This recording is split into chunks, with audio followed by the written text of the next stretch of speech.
Hey, Hey, Coach Coach Trevor. Elliott, it's David Hood. Just in regards to the running game and your self scouting, did you guys find anything, see anything that you think, maybe we need to do this better, tweak, and do you expect any lineup changes heading into this week? Not anticipating any lineup changes. The biggest thing we discovered is, when you're talking about the offensive line, run game, offensive football, it's all 11 on the same page. And a lot of times, it was one breakdown. A guy loses his fundamentals in a play, results in an unblocked guy. And then as you study, especially the last couple of weeks with DJ in there and Trevor being out, you saw where they were committed to stopping the run. So as soon as there was any kind of run action, you'd have a safety fit and you'd have a nickel Sam fitting.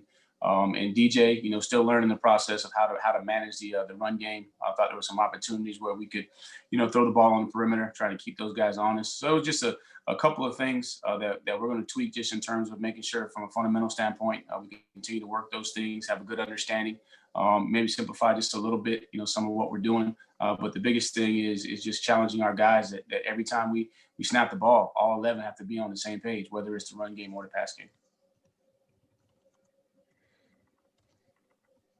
Hey, Coach, it's Trevor Gross from CUTigers.com. Braden Galloway was just saying that Trevor looked good, like he hasn't missed a beat. Is that how you feel, like he hasn't missed any time at all?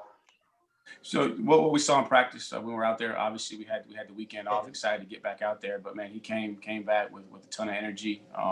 Just you could tell that obviously he was disappointed that he wasn't able to be there for his team. Not trying to put any added pressure, but just excited and appreciative of the opportunity to be back out there. So he did look good, moving around good. But we'll know more, as we get into this week.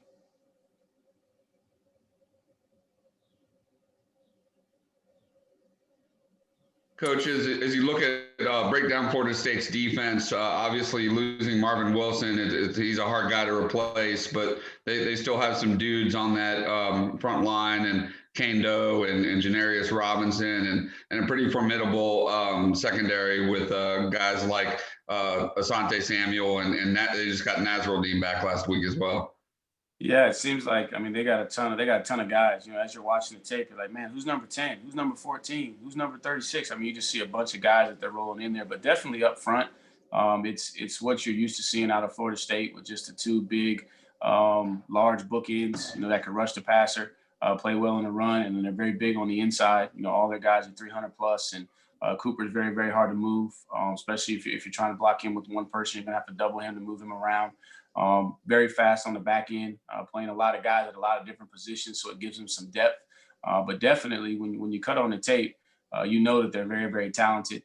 You can see that there's been a couple situations where they had a couple communication issues. Some teams have presented some problems, but we're anticipating that we're going to get their best effort. They're going to be ready to play versus us, and they're very, very talented up front. I think the strength of their defense is that defensive line. I know that Marvin's out, but they still got Durden. They got the transfer young man from Mississippi State.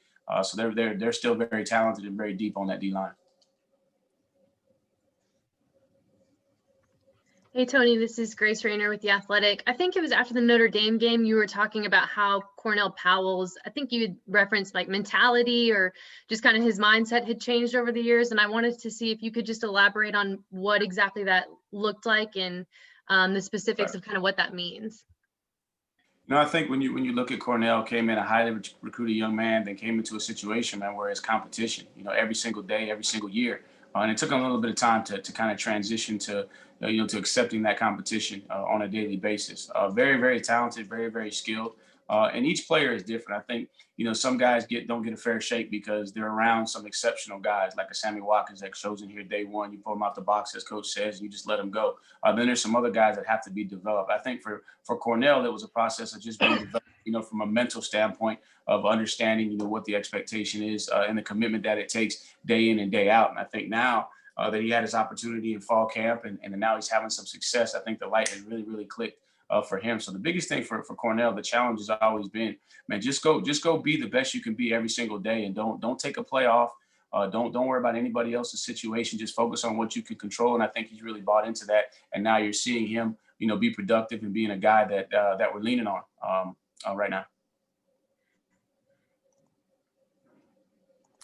Hey, Tony, it's Matt. Not only running game, but just total takeaways from the bye week, what were some of the big things that y'all kind of took away from self-study? Biggest thing is up front. In fairness to the offensive line, we got to push that depth. I mean, those guys are playing a lot of plays. You look at a guy like Jackson. Jackson played, I think, almost 100 snaps when you include his special team snaps. That's a lot of football in back-to-back weeks when you're playing that many snaps. So just pushing the young guys, to get to a point to where they can be functional for us, so we can spell some guys and keep them healthy. Biggest thing is just making sure that we just get back to the details and the precision of what we're doing. Obviously, every week we got to tweak the game plan just a little bit to match what the opponent is giving us, but making sure that we don't lose sight of the little things. At the end of the day, you can have the best schemes. Anybody can win on a chalkboard, but at the end of the day, it comes down to one-on-one matchups and being able to win your one-on-one matchups. And it's going to be a combination of effort, but then also having good techniques and really just focusing on us. Looking at the self-scout, seeing where areas where we can improve. And last couple of games, obviously, just the production in the run game. But again, we've been challenged. We understand and getting our guys to understand how teams are starting to play us. How some people are trying to play over the top of the counter, play behind the counter. How as soon as they see run action, they're going to trigger in the box. Quarterback's got to do a good job of controlling that seventh defender whenever possible, and then backs got to go make plays. They got to be disciplined. We talk about the running game. A lot of the emphasis goes on the offensive line, but when you look at the outside zone concept for us, really the backs were the culprit. Just not being quite as disciplined. So that's an area that I challenge those guys, challenge myself to make sure that we're just taking care of Clemson and not trying to do too much, but at the same time making sure that we're doing everything that we're supposed to do. And how do you, Tony, it's David again. Do you expect, in that vein of trying to get some of those younger guys playing time, Walker Parks came in, played some big snaps at Notre Dame. Do you expect him to be one of those guys that maybe we'll start to see a little bit more going forward? Definitely, he's a guy. Like you said, he's played some big snaps for us throughout the season. Feels like he's a guy that's versatile. We feel like we can play him in multiple spots. He's a guy. Trotter's a guy that we got to push to make sure that we have that interior depth inside for our guys, because not just Jackson, but Backhorst and Putnam are playing a lot of snaps. So he's one. Rayburn's a guy that we got to push, to get some good snaps out. So Paul Teo's another guy that we got to push to try and get some snaps. So there's about 4 or 5 guys we're really pushing, but I'd say the lead dog right now would be Walker Parks, just because of what he's shown thus far in the game situation.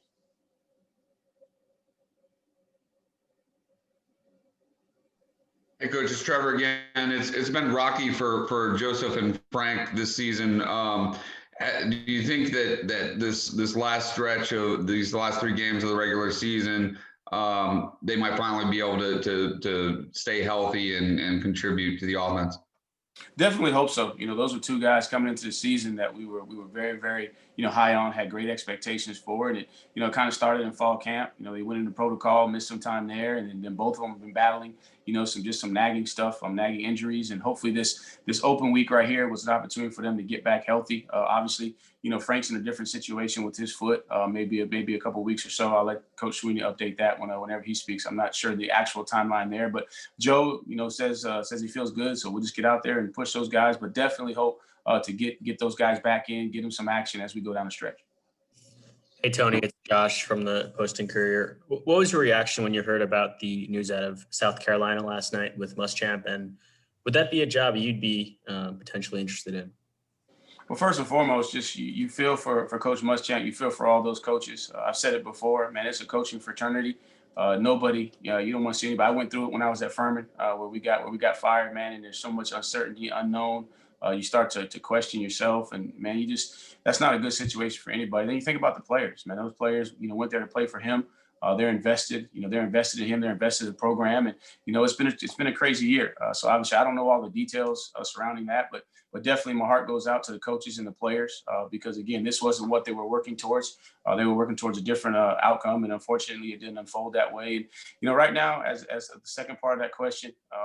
This is the type of year where I get frustrated just because my name gets thrown out there, and you guys know. Hopefully, my track record speaks for itself. And man, I'm focused on these players and this staff right here. They've been too good for me to even consider any other jobs at this time. So right now, man, I'm focusing on Clemson, being the best that I can be. As we started this conversation, man, we got some things we got to clean up offensively.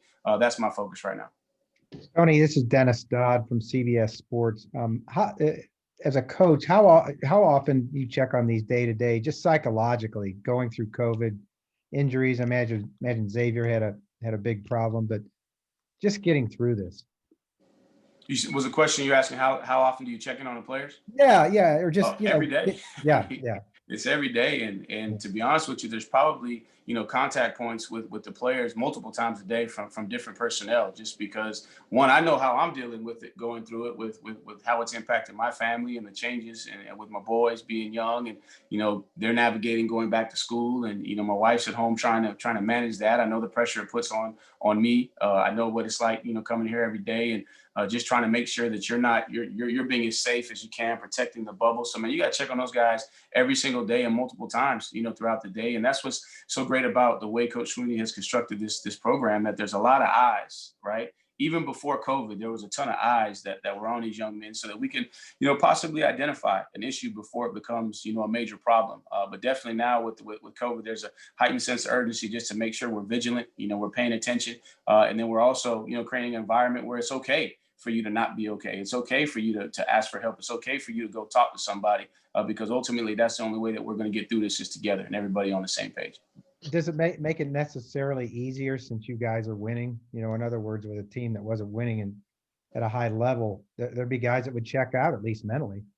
I think there's challenges. Everybody talks about the winning, but there's challenges in winning too, because you got to continue to be consistent in everything that you're doing to maintain that level of performance. So I think it's just as challenging, because now when you let's say you're having success, it's easier for you to let your guard down. So you got to be even more vigilant to make sure that you're constantly communicating to these young men the importance of protecting themselves, protecting the bubble, and then ultimately too, making sure that you're providing them all the resources. If for instance, you do have a situation where a young man, does test positive, you got to provide him all the support that you need. So I wouldn't say just because you're winning, that it's any easier. Great. It actually creates some additional challenges. Yeah. Thank you. Good luck. Tony, Larry Williams here. You mentioned the depth on the offensive line. Have you guys given any thought to tinkering with the starting lineup with the offensive line? Right now we've had some discussions. Nothing's formalized in terms of making a change. The biggest thing is we need all those guys to prepare and be ready to play. What you would consider starting snaps. I mean, it doesn't matter if you come in the second quarter. I mean, you're in the game, you're considered a starter. So I think the biggest thing for us is just pushing those guys to be ready to play those meaningful snaps. And as those guys get ready, once they get ready, then you'll have opportunities to discuss that. But nothing formal. Other than, hey, we just got to get more than one guy ready to play so we can spell some of these guys. You mentioned how much those starters have been playing. I think the Cade Stewart, like if you compare his total snaps to Pollard at the same point last year, Cade has like 200 more snaps. Looking back, did the cumulative effect of 6 straight games, and I think 5 of them 4-quarter competitive games, did that have an effect on the line, sort of looking back, especially going to the Notre Dame game, I guess? I think the cumulative effect is just some of the miscues that we've had. We put ourselves in some situations, where we turn the ball over.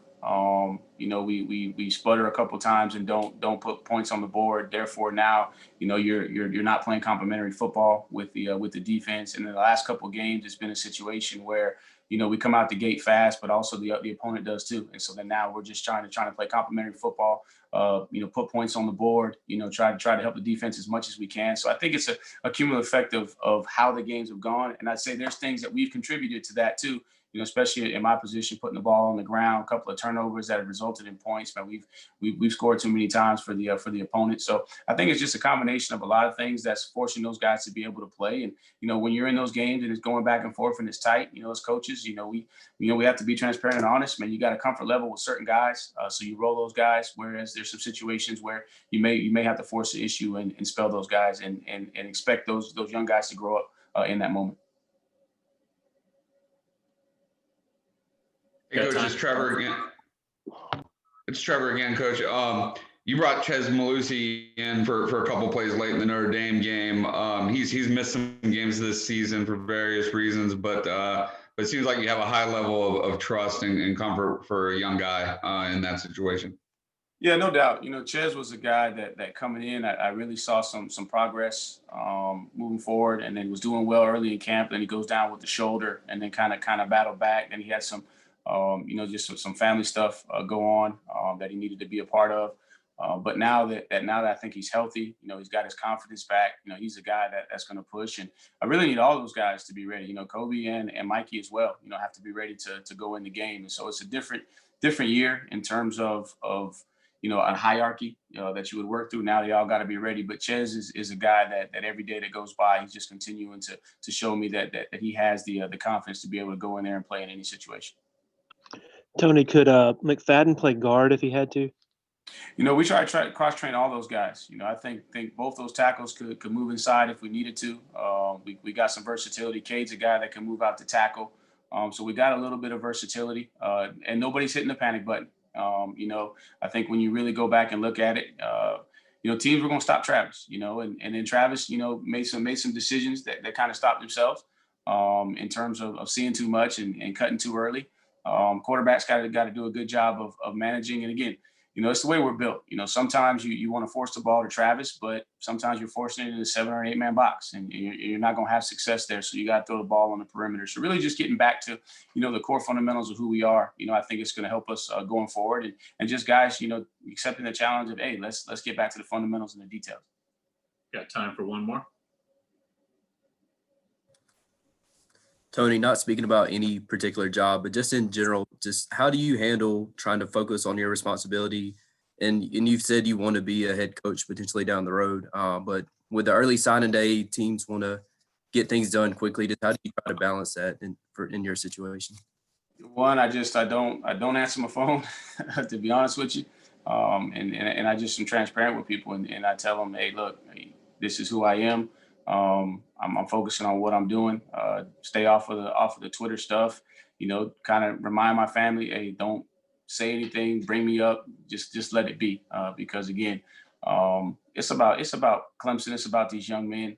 We're in 2020, man. These guys have invested so much during this pandemic, and it would be really selfish. There'll be a time and a place, but right now, we're talking about what's today? It's November 16th. And we got to bounce back, and we got to go focus on the biggest game of the year, which is Florida State.